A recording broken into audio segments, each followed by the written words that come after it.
Hello everyone. Today I am going to give a presentation on types of operating system.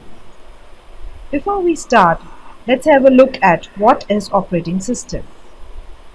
A computer consists of various hardware components such as processor, main memory, hard disk, printers, various input-output devices. And to manage all these components, we need a layer of software called the operating system.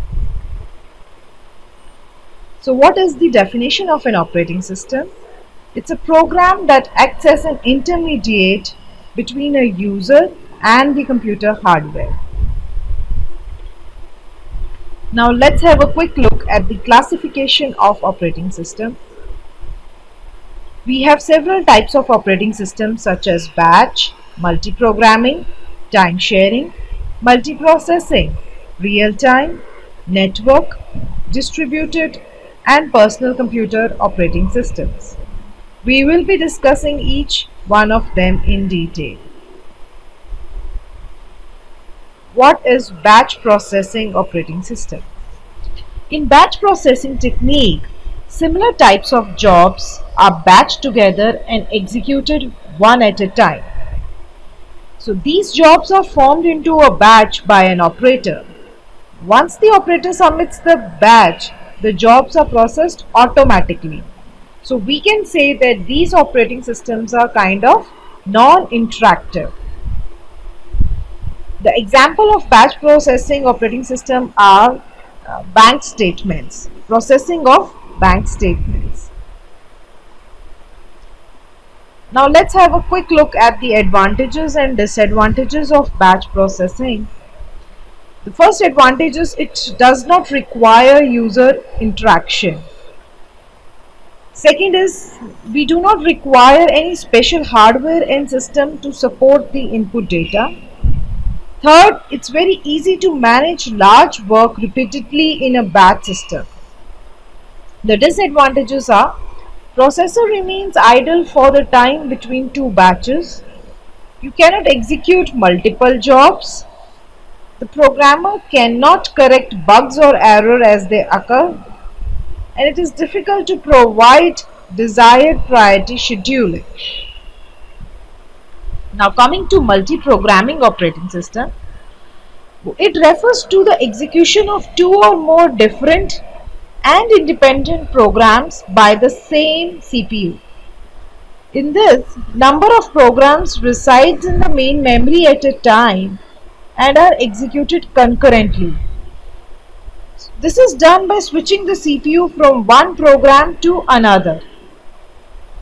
In multi-programming systems, when one program during execution needs any I/O transfer, the CPU switches to another program and starts executing it.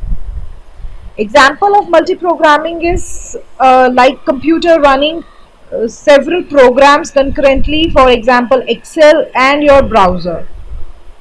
It would always increase CPU utilization by organizing jobs so that CPU always has any one job to execute. The advantages and disadvantages are, first the advantages, it leads to very high and efficient CPU utilization. User will always feel that many programs are allotted CPU almost simultaneously. The disadvantages are, since there is lot of switching between the programs, we need scheduling. So CPU scheduling is required. To accommodate many jobs in memory, memory management is also required. Coming to time sharing operating system. In time sharing operating system, computer resources are allocated in a time dependent fashion to several programs simultaneously. The CPU is switched among multiple programs given by different users on a scheduled basis. It's almost similar to multi-programming, but with a difference of response time and maximizing processor usage. In time sharing, the main objective is to minimize the response time, but the main objective of multi-programming system is to maximize the processor use. The advantages of time sharing operating system are they minimize the response time, which leads to increase in efficiency of the system. They also reduce the CPU idle time. They provide interactive computing environment. The disadvantages are security of user program is a challenge as multiple users can access the system simultaneously. The overhead is lot as regular swapping needs to be done when multiple users are accessing the CPU. This is multiprocessing operating system. Multiprocessing is the use of two or more CPUs within a single computer. Now, how do we achieve two or more CPUs? Is by the use of multiple cores in a CPU. So, in multiprocessing, the jobs can be divided among different CPUs. So, when a job finishes, results from all the CPUs are collected and compiled to give a final output. Each CPU will contain a copy of the operating system and these copies communicate with one another to coordinate the operation. The use of multiprocessors allow the computer to perform calculations faster since the tasks are divided between different cores of the processor. The advantages obviously increase reliability because if one of the processor or if one of the core fails, the task can be given to the other processor. It increases throughput. Since the number of processors increases, more work can be done in less time. Disadvantages: increased expense. Buying a multi-core processor or multiprocessor, it's expensive. Second is you need large main memory is required. Now, what are real-time operating systems? These are special purpose operating systems used in computers that have strict time constraint defined for any job to be performed. Real-time is used in real-time applications that work within specific deadlines. Some of the examples or applications are air traffic control, medical imaging system, missile guidelines, online trading systems, autopilot shuttle simulators, and so on. This is divided into two types: hard real time and soft real time. Now, in hard real time, it is purely deterministic and time constrained. That means that meeting a deadline is very important and strict because if the deadline is not met, the system performance will fail. Examples are air control system, online stock trading, airbags in a car. So let's discuss an example of airbags. So when the driver applies brake, the airbags inflates and prevent the driver's head to hit the handle. If there is delay of even milliseconds, then it would result in an accident. So this is an example of typical hard real-time processing system. Now what is soft real-time? It is less restrictive type of real-time operating system. In this, if deadline is not met, the complete system will not fail, but the performance deteriorates. Example is audio or video transmission over the internet. If the transmission is not sent within the time frame, the results would lead to degraded sound or image quality, but the system can continue to operate. Advantages: real-time operating system provides you real-time response. They require less memory space as these operating systems are compact. Disadvantages are it uses plenty of resources, so that makes your system expensive. Second is it uses complex algorithms which is difficult to understand.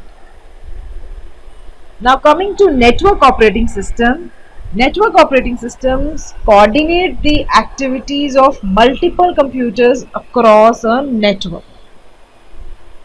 Salient features of network operating systems are to provide security in a network like authentication, restriction, authorization, access control.